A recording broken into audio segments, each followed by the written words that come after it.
হে আতাসকল, পৰিত্ৰাণ পাবলৈ মই কি কৰিব লাগে? পৌল আৰু চিলে কৈছে যে যীশুখ্ৰীষ্টত বিশ্বাস কৰা, তেহে তুমি আৰু তোমাৰ ঘৰৰ সকলোৱে পৰিত্ৰাণ পাবা। শুভবাৰ্তা শুনিলে, সত্যক শুনিলে, তেওঁৰ জীৱনক প্ৰভাৱিত কৰিব পৰা 5টা প্ৰধান বিষয়কেইটা মই আপোনাক ক'বলৈ লৈছোঁ। এজন মানুহে শুভবাৰ্তা শুনি সেই শুভবাৰ্তাত বিশ্বাস কৰা ব্যক্তিজনত সাধন হোৱা পৰিৱৰ্তনবোৰ কি বাৰু? এজন ব্যক্তিয়ে সঁচাকৈয়ে যীশুখ্ৰীষ্টক গ্ৰহণ কৰিলে সেই ব্যক্তিজনত দেখিবলৈ পোৱা লক্ষণবোৰ কি বাৰু? অতি সোনকালে আপোনালোকক ক'ম, যুগুত আছেনে? আহক, পাচনি কৰ্মৰ 16 অধ্যায়ৰ 31 নম্বৰ পদ। তেওঁলোকে ক'লে, প্ৰভু যীশুত বিশ্বাস কৰা, তেহে তুমি আৰু তোমাৰ ঘৰৰ সকলোৱে পৰিত্ৰাণ পাবা। পাছে তেওঁক আৰু তেওঁৰে সৈতে ঘৰত থকা সকলোকে তেওঁলোকে প্ৰভুৰ বাক্য ক'লে। তাৰ পিছত কি হ'ল চাওঁ আহক। তাতে তেওঁ ৰাতিৰ সেই পৰতে তেওঁলোকক লৈ কোবৰ ঘাঁহ ধুৱালে। সৰ্বপ্ৰথমে কি হৈছিল জানেনে? বাক্য শুনিছিল, শুভবাৰ্তা শুনিছিল। তেওঁ আৰু তেওঁৰ ঘৰৰ সকলোৱে শুভবাৰ্তা শুনিছিল। তেওঁলোকে যেতিয়া শুভবাৰ্তা শুনিলে, তেওঁলোকে যেতিয়া যীশুখ্ৰীষ্টত বিশ্বাস কৰিলে, এইদৰে যীশুখ্ৰীষ্টত বিশ্বাস কৰা ব্যক্তিজনত প্ৰথমতে দেখিবলৈ পোৱা লক্ষণটো কি বাৰু জানেনে? তেওঁলোকৰ আঘাতবোৰ ধুলে। শুনক, কাৰাগাৰৰ এই দাৰোগাজনে কেইঘণ্টামানৰ আগতে পৌল আৰু চিলক নিজৰ শত্ৰু জ্ঞান কৰিছিল। এওঁলোক সেই অঞ্চলত অতিশয় কণ্ডল লগোৱা দুষ্ট লোক বুলি তেওঁ ভাবিছিল।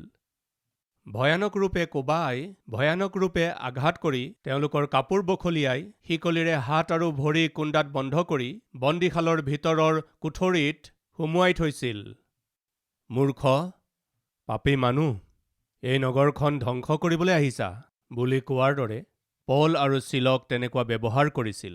শত্ৰুৰ দৰে ব্যৱহাৰ কৰিছিল, আঘাত কৰিছিল, শিকলিৰে বান্ধিছিল আৰু জেলত থলে।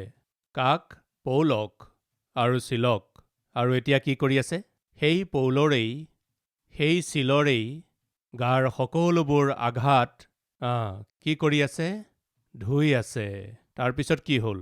অন্তৰত পৰিৱৰ্তন। শত্ৰু বুলি ভবাজনকো প্ৰেম কৰিব পৰাকৈ পৰিৱৰ্তন হ'ল। ইয়াক মই এটা ভাল মন বুলি ক'ব বিচাৰোঁ। সেয়া কি? এজন ব্যক্তিয়ে যীশুখ্ৰীষ্টক বিশ্বাস কৰিলে, তেওঁৰ হৃদয়খন আগতে যিমানেই পাপী নহওক কিয়, সেই হৃদয় কিমান সলনি হ'ব? এখন ভাল হৃদয়লৈ সলনি হ'ব। আজি পৰিত্ৰাণ পাইছে, খ্ৰীষ্টত বিশ্বাস কৰিছে, খ্ৰীষ্টক গ্ৰহণ কৰিছে, খ্ৰীষ্টৰ সন্তান বুলি আনক কৈ আছে, তেন্তে শুনক, আপোনাৰ হৃদয়খন সলনি হোৱা হ'ব লাগিব। আপোনাৰ হৃদয়খন কেনেকুৱা হ'ব লাগিব জানেনে? শত্ৰুকো আপুনি প্ৰেম কৰিব পৰাকৈ আপোনাৰ হৃদয়খন সলনি হ'ব লাগিব। কিন্তু আজি আপুনি ভক্ত বুলি, খ্ৰীষ্টীয় লোক বুলি, জন্মৰ পৰাই খ্ৰীষ্টীয় লোক বুলি, বাপ্তিস্ম লোৱা লোক বুলি, পৰিচৰ্যাৰ সহভাগী বুলি কৈ আছে, কিন্তু হৃদয়ত ভেদাভেদ আছে। মনটো ক্ৰোধেৰে পৰিপূৰ্ণ হৈ আছে। আনক ক্ষমা কৰিব নোৱাৰা স্বভাৱ, শত্ৰুতা এতিয়াও যদি আপোনাত আছে, এই ব্যক্তিজনৰ সৈতে মোৰ সমস্যা, সেই ব্যক্তিজনৰ সৈতে মোৰ সমস্যা, এওঁৰ লগত মোৰ নিমিলে, তেওঁৰ লগত মোৰ নিমিলে, এতিয়াও এনেকুৱা আপোনাৰ হৃদয়ত হৈ থাকিলে আপুনি পৰিত্ৰাণ লাভ কৰা ব্যক্তি নহয়। কিছুমান মানুহৰ পত্নীৰ সৈতে সমস্যা, স্বামীৰ সৈতে সমস্যা, শহুৰৰ সৈতে সমস্যা, শাহুৰ সৈতে সমস্যা, আৰু কিছুমান লোকৰ বোৱাৰী আৰু জোঁৱাইৰ সৈতে সমস্যা আছে।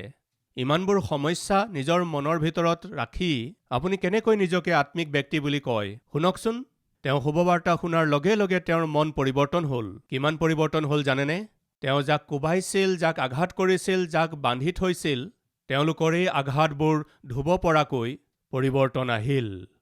কেইঘণ্টামানৰ আগতে পৌল আৰু চিলক ভয়ানক ৰূপে কোবাই বন্দীশালত সুমুৱাই দিয়াজনে তেওঁ নিজেই যিবোৰ আঘাত দিছিল, সেই আঘাতবোৰ তেওঁ নিজেই ধুইছিল।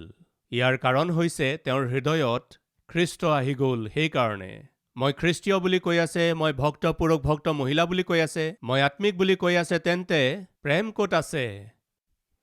ঘৰত থকা লোকসকলকে প্ৰেম কৰিব পৰা নাই, স্বামীক প্ৰেম কৰিব পৰা নাই, পত্নীক প্ৰেম কৰিব পৰা নাই, সন্তানসকলক প্ৰেম কৰিব পৰা নাই, একেলগে কাম কৰা লোকসকলক প্ৰেম কৰিব পৰা নাই, পৰিচৰ্যাত আপোনাৰ সৈতে কাম কৰা লোকসকলকো আপুনি প্ৰেম কৰিব পৰা নাই, আপোনাৰ গোটেই শৰীৰত খং, হিংসা, নিন্দা কৰা স্বভাৱবিলাক, ক্ৰোধ আৰু উত্তেজনাক হিৰাই হিৰাই ধৰি ৰাখিছে, তেনেদৰে কেনেকৈ খ্ৰীষ্টীয় লোক হ'ব?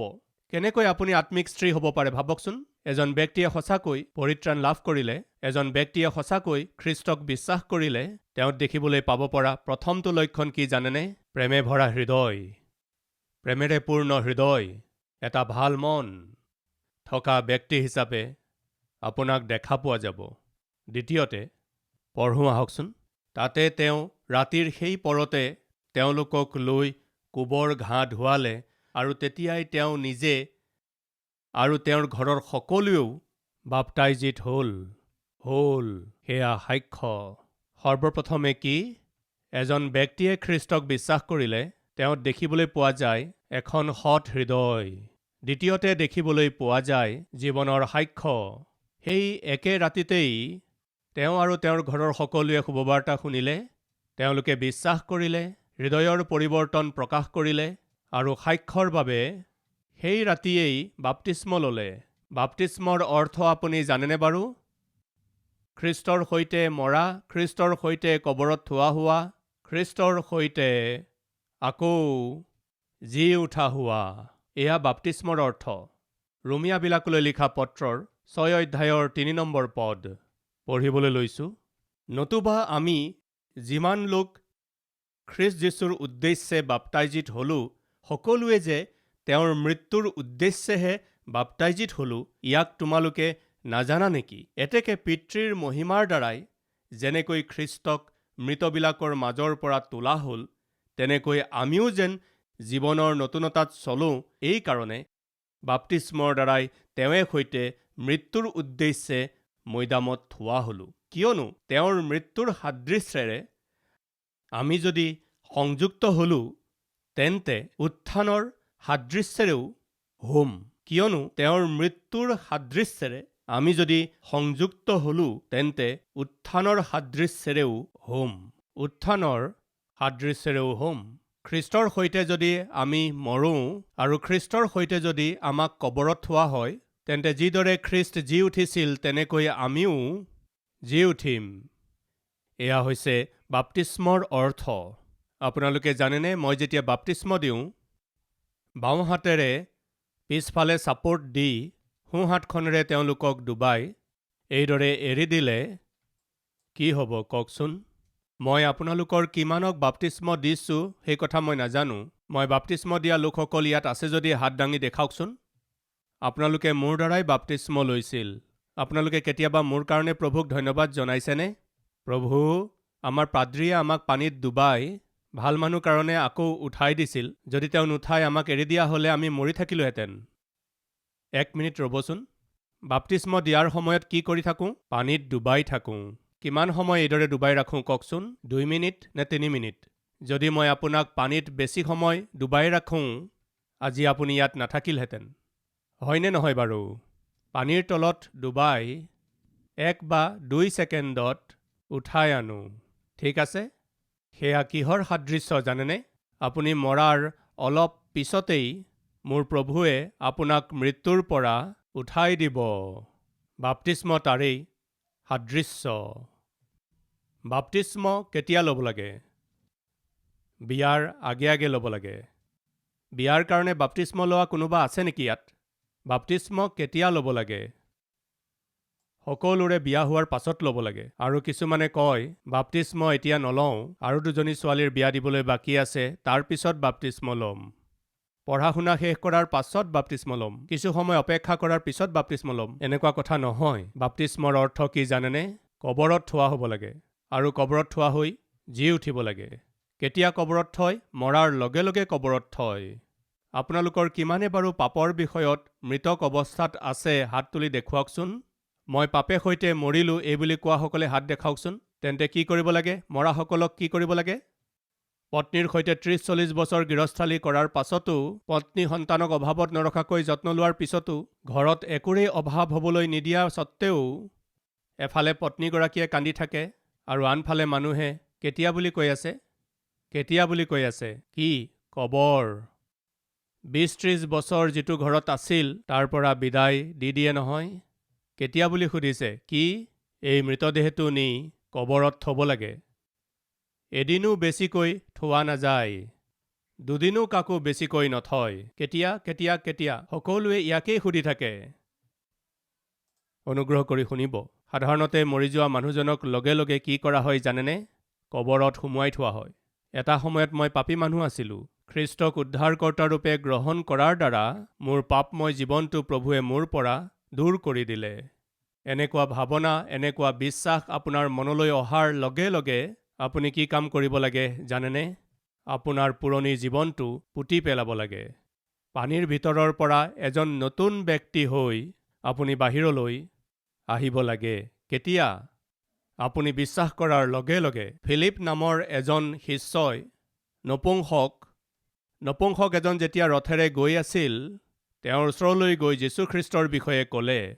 নপুংসকজনে ফিলিপক ক'লে, মই বিশ্বাস কৰিছোঁ, চাওক ইয়াত পানী আছে, তেন্তে বাপ্তিস্ম ল'বলৈ পলম কিয় কৰোঁ? শুভবাৰ্তা শুনি বিশ্বাস কৰাৰ লগে লগে বাপ্তিস্ম ল'লে।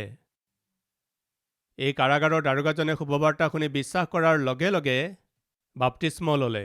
আজি আমাৰ মাজৰ কিমানে মই যীশুক ত্ৰাণকৰ্তাৰূপে গ্ৰহণ কৰিছোঁ, তথাপি বাপ্তিস্ম লোৱা নাই, এই বুলি কোৱা কোনোবা আছে যদি হাত দেখুৱাওক। বাপ্তিস্ম লৈ লওক। প্ৰথম প্ৰেমৰ হৃদয়, দ্বিতীয়তে কি? সাক্ষ্য, তৃতীয়টো কি চাওঁ আহক। পাচনি কৰ্মৰ 16 অধ্যায়ৰ 34 পদ। পাছে তেওঁলোকক ঘৰলৈ নি তেওঁলোকৰ আগত খোৱা বস্তু দি আগদিনা ঠিকছে কোবালে। উৰে নিশা বন্দীশালত কষ্ট পালে। ভোকত কষ্ট পাই থকা সেৱকসকলক কি দিলে? খোৱা বস্তু দিলে। বাইবেলে কৈছে, মৰণা মাৰোঁতে গৰুৰ মুখত মুখুৰা নাবান্ধিবা। কাম কৰা লোকে বেচ পাব লাগে। পৰিশ্ৰমেৰে সেৱা কৰি আছে, মই এওঁলোকক সহায় কৰিব লাগে। তৃতীয়টো কি জানেনে? সহায় কৰিব লাগে। কাৰ সহায়? সেৱকসকলৰ সহায়।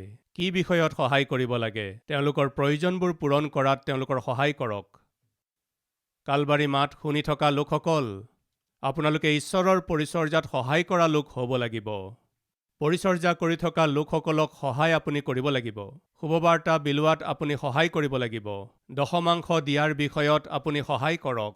বিনাশ হ'বলগীয়া আত্মাবোৰৰ উদ্ধাৰৰ কাৰ্যত আপুনি সহায় কৰক। সেইদিনা বন্দীশালৰ দাৰোগাজনৰ জীৱনত পৰিৱৰ্তন অহাৰ ফলত এখন প্ৰেমৰ হৃদয় দেখিছোঁ। বাপ্তিস্ম লোৱাৰ দ্বাৰা সাক্ষ্যপূৰ্ণ জীৱন এটাও দেখিবলৈ পাইছোঁ। ইমানেই নহয়, সেৱকসকলৰ প্ৰয়োজন কি তাকো জানিছিল। হাই, এওঁলোক আঘাতিত আৰু ভোকত আছে, এওঁলোকক মই খাবলৈ দিম। মৰণা মৰা গৰুৰ মুখত মুখুৰা বান্ধিব নালাগে, সহায় কৰিব লাগে। কালবাৰী মাত অনুষ্ঠানক আপুনি সহায় কৰক। পূৰ্ণকালীন পৰিচৰ্যাৰ কাৰণে ঈশ্বৰে যদি আপোনাক মাতিছে তেন্তে সহায় কৰক। ঈশ্বৰৰ ৰাজ্য বিস্তাৰৰ কাৰ্যত সহায় কৰক। সেইদিনা বন্দীশালৰ দাৰোগাজনে সহায় কৰিলে। তেওঁৰ ওচৰত যিয়েই আছিল তাকেই সেৱকসকলক দিলে। আপোনাৰ হাতত যিয়ে আছে ঈশ্বৰক দিবলৈ অৱহেলা নকৰিব। দশম ভাগ দিয়াত অৱহেলা নকৰিব। আমাৰ বহুতো লোকে দশম ভাগ নিদিয়াকৈ ঈশ্বৰে আপোনাক যি উপাৰ্জন দিছে তাৰ পৰা ঈশ্বৰক যি দিব লাগে তাকো খৰচ কৰিছে। ইয়াত আশীৰ্বাদ নাই। আখানে কৰা পাপ আকৌ এবাৰ সোঁৱৰাই দিছোঁ, সোণ আৰু ৰূপ মোৰেই। ঈশ্বৰে এই বুলি কোৱাটো সোণৰ টুকুৰা এটা আনি আখানে লুকুৱাই থলে। ধৰা পৰিল। দণ্ড কি দিয়া হ'ল? মৃত্যুদণ্ড দিয়া হ'ল। কি কাৰণে? যিটো ঈশ্বৰৰ সেইটো নিজৰ বাবে লুকুৱাই থলে। আপোনাৰ দশম ভাগ, আপুনি পৰিশ্ৰম কৰি পোৱা উপাৰ্জনৰ দশম ভাগ ঈশ্বৰৰ গৃহলৈ আনি দিব লাগে।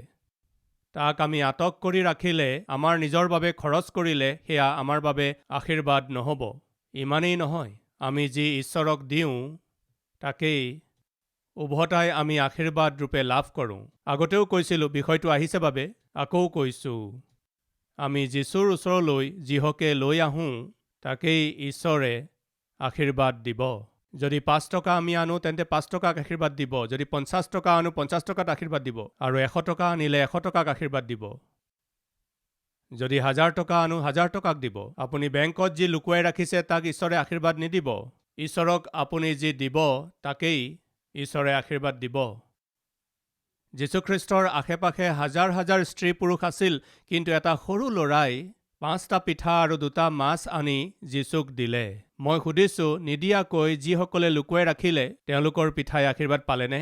নে আগবঢ়াই দিয়া এই পিঠাকেইটাই আশীৰ্বাদ পালে কওক? আগবঢ়াই দিয়া 5টা পিঠা আৰু 2টা মাছকহে আশীৰ্বাদ কৰা হ'ল। লুকুৱাই থোৱা কোনো পিঠাকেই আশীৰ্বাদ কৰা নহ'ল। আপুনি ঈশ্বৰৰ উপস্থিতিলৈ আহি ঈশ্বৰলৈ আগবঢ়োৱা পিঠাহে আশীৰ্বাদিত হ'ব। দাৰোগাজনৰ জীৱনত আমি যি পৰিৱৰ্তন দেখিছোঁ সেই পৰিৱৰ্তন হৈছে তেওঁত আমি এখন প্ৰেমৰ হৃদয় দেখিছোঁ। বাপ্তিস্ম লোৱাৰ দ্বাৰা সাক্ষ্যপূৰ্ণ জীৱন এটা দেখিবলৈ পাইছোঁ। খোৱা বস্তু দিয়াৰ দ্বাৰা তাৰ প্ৰয়োজনবোৰ তেওঁ জানিছিল আৰু সেই প্ৰয়োজনবোৰ পূৰণ কৰিছিল। আমাৰ কালবাৰী টেম্পলত প্ৰয়োজন আছে। সেই প্ৰয়োজনবোৰ কি? অনুগ্ৰহ কৰি মন কৰিব। কৰ্ণৌলত মণ্ডলী আৰম্ভ হোৱা 3 বছৰ হৈ গ'ল, এতিয়ালৈকে মাটি কিনিব পৰা নাই। গুণ্ডকলত, মংগলত, অৰংগলত আমি মণ্ডলী আৰম্ভ কৰিলোঁ। কৰ্ণৌলত আমি গীৰ্জা আৰম্ভ কৰোঁতে 1 হেক্টৰ মাটিৰ দাম 70 লাখ আছিল। 1 হেক্টৰৰ দাম 70 লাখ এই বুলি ভাবি আমি কিনিবলৈ ভয় খালোঁ। আজি সেই মাটিখিনিৰ দাম 3 কোটি হৈ গ'ল। এতিয়া আমি বুজিব পাৰিছোঁ যে মাটি কিনিবলৈ যদি আমি পলম কৰি থাকোঁ, পিছলৈ মাটি কিনাটো অসম্ভৱ যেন লাগিছে। প্ৰিয় ভাই ভনীসকল, জানেনে আপুনি আগবঢ়োৱা প্ৰতিটো দান বৰ সাৱধানতাৰে খৰচ কৰা হৈ আছে। আমেৰিকা দেশৰ ডক্টৰ ডেভিড জেৰেমিয়া গোটেই আমেৰিকা দেশখনত প্ৰভুৰ এজন মহান সেৱক আৰু দাস হিচাপে তাত তেওঁৰ পৰিচয় আছে। তাত মই ঈশ্বৰৰ বাক্যৰ পৰিচৰ্যা কৰিবলৈ গ'লোঁ। তেওঁ কি সাক্ষ্য দিছিল জানেনে আপুনি? গোটেই বিশ্বত কালবাৰী টেম্পলৰ নিচিনা মণ্ডলী ক'তোৱেই নাই। তেওঁ এনেকুৱা সাক্ষ্য দিছিল। য়েছ, আপোনালোকে এটা কথা জানিব লাগে, মণ্ডলীটো বহুত ডাঙৰ, মই নিদিলেও কোনোবাইতো দিব। যদি এইদৰে ভাবিছে সেয়া সম্ভৱ নহয়। আপুনি দিয়া সহযোগ, সহায় আৰু ত্যাগৰ কাৰণেহে এই পৰিচৰ্যা, এই মণ্ডলী আগবাঢ়ি গৈ আছে। সেইবাবে দিয়াৰ বিষয়ত অৱহেলা নকৰিব। আপুনি ঈশ্বৰলৈ যিহকে দিব ঈশ্বৰে তাকেই আশীৰ্বাদ কৰিব। এয়া সত্য। 10ম ভাগ দিব পাৰিছেনে? দিব পৰা নাই যদি দিবলৈ চেষ্টা কৰক। তাৰ ফলস্বৰূপে আপুনি কি আশীৰ্বাদ পাব? ঈশ্বৰে কৈছে, তোমালোকে মোক দি মোক পৰীক্ষা কৰি চোৱা। আকাশৰ দুৱাৰ মুকলি কৰিম, ঠায়ে নধৰাকৈ তোমালোকলৈ আশীৰ্বাদ বৰ্ষাম। ঈশ্বৰে কৈছে। সেই বন্দীশালৰ দাৰোগাজনে নিজৰ পৰা সহায় দিলে আৰু চতুৰ্থতে সেই প্ৰভুৰ সেৱকসকলৰ পৰা নিজৰ পৰিয়ালৰে সৈতে একেলগে সহভাগিতাত থাকিল। সহভাগিতা। আমি এইদৰে লগ হোৱাই হৈছে সহভাগিতা। ঈশ্বৰৰ উপস্থিতিত আৰাধনা কৰাই হৈছে সহভাগিতা। পৰিচৰ্যা কৰা আমি সকলোৱে একেলগে মিলি ঈশ্বৰৰ মহিমা কৰাই হৈছে সহভাগিতা। বাধাহীনভাৱে ঈশ্বৰৰ সহভাগিতালৈ যোৱাই হৈছে সহভাগিতা। ইব্ৰীবিলাকৰ প্ৰতি লিখা পত্ৰৰ 10 অধ্যায় 25 পদত কি আছে জানেনে? আৰু কোনোৰ দস্তুৰ মতে আমি গোট খাবলৈ নেৰি আমাৰ মাজৰ কিছুমানে এসপ্তাহ আহে, এসপ্তাহ নাহে। সহভাগিতা ক'ত আছে? কেতিয়াবাহে সহভাগিতালৈ আহিব লাগে নে নিয়মীয়াকৈ সহভাগিতালৈ অহাটো প্ৰভুৱে বিচাৰে? ৰৈ নোযোৱাকৈ।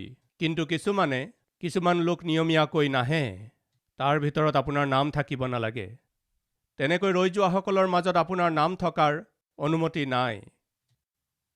কিছুমান লোকে নিয়মীয়াকৈ নাহে, কিছুমানে নোৰোৱাকৈ আহি থাকে। আপুনি কি কৰে বাৰু? ৰৈ নোযোৱাকৈ আহি থকা হয় নে আপুনি ৰৈ যোৱা বিধৰ? আপুনি ৰৈ নোযোৱাকৈ ঈশ্বৰৰ সহভাগিতালৈ আহিব লাগে, সহভাগিতাত থাকিব লাগে। ঈশ্বৰে তাকেই বিচাৰে। অৱশেষত আনন্দ। শুনক, পৌল আৰু চিলক কিয় মাৰিছিল? কিয় বেতেৰে কোবাইছিল? তেওঁলোকৰ কাপোৰ কিয় ফালিছিল? বন্দীশালত কিয় সুমাই থৈছিল? যীশুখ্ৰীষ্টৰ বিষয়ে প্ৰচাৰ কৰাৰ কাৰণে।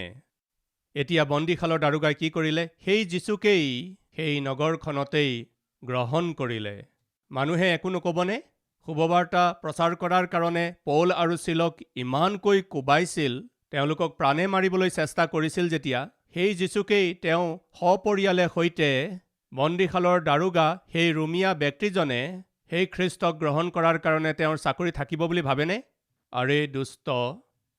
তেওঁলোকৰ ঈশ্বৰৰ বিষয়ে প্ৰচাৰ কৰাৰ কাৰণে তেওঁলোকক আমি ইমান মাৰিলোঁ, তেওঁলোকক দণ্ড দিলোঁ, আৰু তুমি আমাৰ মাজৰে এজন হৈ, আমাৰে নিচিনা এজন হৈ, আমাৰ বিশ্বাসক এৰি তেওঁলোকে প্ৰচাৰ কৰি ফুৰা যীচুক তুমি গ্ৰহণ কৰি পেলালা, গোটেই পৰিয়ালে গ্ৰহণ কৰিলা, বাপ্তিস্মও লৈ ল'লা। তুমি আৰু আমাৰ মাজত থকাৰ প্ৰয়োজন নাই, এই বুলি নক'বনে বাৰু? শুনক বন্ধুসকল, বন্দীশালৰ সেই দাৰোগাজনে জানিছিল মোৰ চাকৰি গুচি যাব। বন্দীশালৰ সেই দাৰোগাজনে জানিছিল মোক বহিষ্কাৰ কৰা হ'ব। সেই দাৰোগাজনে জানিছিল, প্ৰিয়সকল, মোৰ পৰিয়ালক তাড়না কৰা হ'ব পাৰে।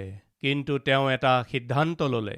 মোক বহিষ্কাৰ কৰিলেও, মোক চাকৰিৰ পৰা উলিয়াই দিলেও, মোক আঁতৰাই দিলেও, মোৰ পৰিয়ালক তাড়না কৰিলেও, আমাক সকলোকে দূৰ কৰি দিলেও, আমাৰ কাৰণে নিজৰ প্ৰাণ দিয়া প্ৰভুগৰাকীক আমি কোনোপধ্যে ত্যাগ নকৰিম। ইমানেই নহয়, তেওঁৰ সন্মুখত কষ্ট আছে, তেওঁৰ চাকৰি গুচি যাব, সকলোৱে তেওঁক হিংসা কৰিব, সেই কথা জনাৰ স্বত্তেও তেওঁ কি কৰিলে জানেনে? তাক পঢ়ি শেষ কৰিম। পাচনি কৰ্ম পুস্তকৰ 16 নম্বৰ অধ্যায়ৰ তাৰ 34 নম্বৰ পদ। পাছে তেওঁ তেওঁলোকক ঘৰলৈ নি তেওঁলোকৰ আগত খোৱা বস্তু দি ঘৰৰ আটাইবিলাকে সৈতে ঈশ্বৰত বিশ্বাস কৰাত কি লিখা আছে? উল্লাসিত হ'ল। খ্ৰীষ্টীয় লোক কেনেকুৱা হয় জানেনে? আনন্দ কৰা লোক, সদায় কান্দি থকাসকল নহয়।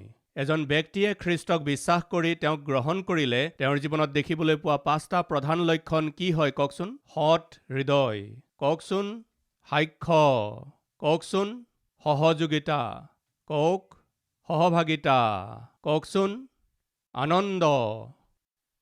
এয়া সেই ব্যক্তিজনত যিজনে খ্ৰীষ্টক গ্ৰহণ কৰে, তেওঁত নিশ্চিতৰূপে দেখা যায়। আপোনাত কি দেখা যায় বাৰু? প্ৰাৰ্থনা। আহক আমি সকলোৱে মিলি প্ৰাৰ্থনা কৰোঁ।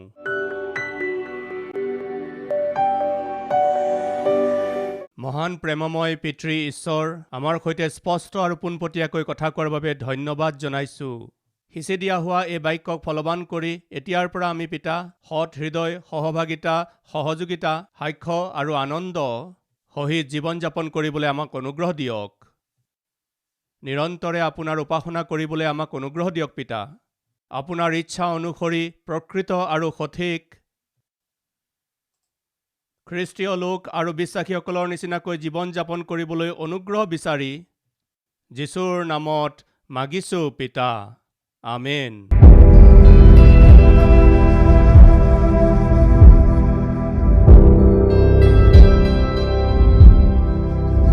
हमारा address Calvary, post box number 30, Kukatpally, Hyderabad 72।